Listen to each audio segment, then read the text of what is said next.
Hi there, what's up? In this video, I'll give you a quick guide on how you can track a money transfer in MoneyGram. So please listen carefully to each step that I will be explaining because I will describe everything clearly. And before starting, make sure that you have the reference number of your transfer, and this will help you to monitor your transfer and ensure that it reaches the recipient safely.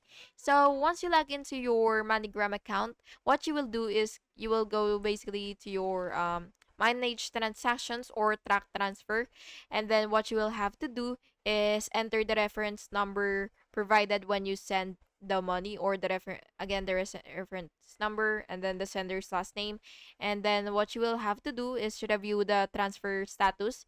The status may show pending, completed, or picked up. And finally, you will just have to click contact support if there's an issue.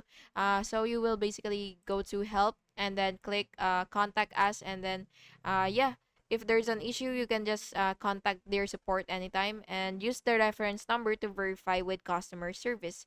And yeah, that's basically just how you do it. And I hope you found this video helpful. And if you did, please make sure to like and subscribe for more videos like this. Thank you and have an awesome day.